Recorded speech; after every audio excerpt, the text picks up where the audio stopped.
নমস্কার বন্ধুরা, বাগান বিলাসে আপনাদের প্রত্যেককে স্বাগত জানাই। শীত বাগানে আপনারা বিভিন্ন গাছ নিশ্চয়ই বসিয়েছেন এবং যে গাছগুলো বর্তমানে ফ্লাওয়ারিং করতে শুরু করে দিয়েছে। তো শীত বাগানে বিভিন্ন গাছের বসানো এবং তার যত্ন করা নিয়ে বিভিন্ন ভিডিও আছে। তো আজ আমরা একটি সুন্দর গাছ নিয়ে আলোচনা করব, কীভাবে আপনি গ্রো করবেন এবং কি করে এ থেকে অনেক দিন ধরে ভালো ফ্লাওয়ারিং পাবেন। গাছটি দেখে নিশ্চয়ই আপনারা বুঝতে পারছেন এটা সেলোসিয়া। হ্যাঁ, এটা সেলোসিয়া বা এক ধরনের মোরগ ফুলও বলা হয় বাংলায়। তো এই গাছটি আপনি কিভাবে বসাবেন এবং কি করে এই গাছ থেকে প্রচুর ফুল পাবেন সেই নিয়েই এই ভিডিওটা।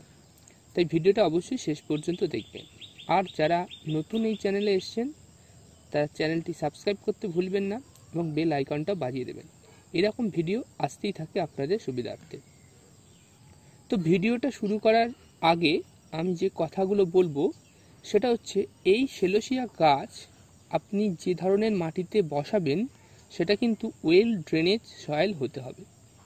অন্যান্য শীতের গাছগুলো যখন বসান সেই যে একটা কমন মাটি আমি বলেছিলাম তৈরি করতে, সেই মাটির সাথে আরেকটু বেশি পরিমাণে আপনাকে মোটা দানার বালি মিশিয়ে নিতে হবে। তার কারণ এই গাছ জল বেশি পছন্দ করে না।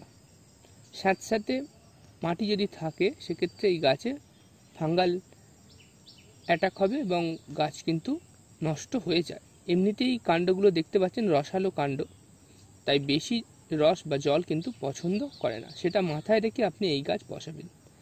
আর আপনারা যদি পটে বসান সেক্ষেত্রে একরকম হয়, আর এরকম গ্রোয়িং ব্যাগে যদি আপনি বসান সেক্ষেত্রে কিন্তু বিষয়টা আলাদা হয়। এই গ্রোয়িং ব্যাগে আপনি গাছ যে কোনো গাছ বসিয়ে দেখবেন মাটি কিন্তু একটু বেশি সময় ধরে ভিজে থাকে, তাই সেটা আপনাকে দেখতে হবে।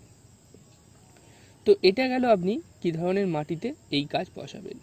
এবার আমি আসব এই গাছটা আপনি কোথায় রাখবেন। ফুল সানলাইট এই গাছ দেখবেন এমনিতে আমাদের টেরেস বাগানেই বেশি থাকে, ছাদ বাগানে। তো সেক্ষেত্রে ফুল সানলাইটেই থাকে। প্রচুর সূর্যের আলো এই গাছের বৃদ্ধি এবং এত সুন্দর কালারটা আনতে সাহায্য করে।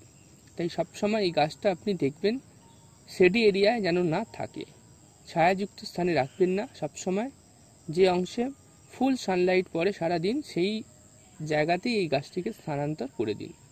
আর আপনি চাইলে গাছটাকে প্রত্যেক সপ্তাহে ক্লকওয়াইজ বা অ্যান্টি ক্লকওয়াইজ আপনি ঘুরিয়ে দেবেন। এর ফলে সব দিকের গ্রোথটা সমান হবে। দেখতে পাচ্ছেন এদিকের গ্রোথটা একটু বেশি, এদিকের গ্রোথটা একটু কম। তো এটার ক্ষেত্রেও তাই, এই সমস্যাটা যাতে না হয় সেজন্য আপনাকে ক্লকওয়াইজ 7 দিন অন্তর অন্তর এই গাছগুলোকে ঘোরাতে হয়। এর ফলে প্রত্যেকটা দিকের বর্ধন বৃদ্ধিটা সমানভাবে হবে। তো এটা আপনাকে মাথায় রাখতে হবে। এরপর যেটা আসবো ফার্টিলাইজার। দেখুন বন্ধুরা, এই গাছে খুব বেশি ফার্টিলাইজার প্রয়োজন হয় না। এমনিতেই আপনি যখন মাটিটা প্রস্তুত করেছিলেন তার মধ্যে ভার্মি কম্পোস্ট বা গোবর কম্পোস্ট দিয়েছিলেন, তাই মাটি যথেষ্ট উর্বরতা শক্তি আছে।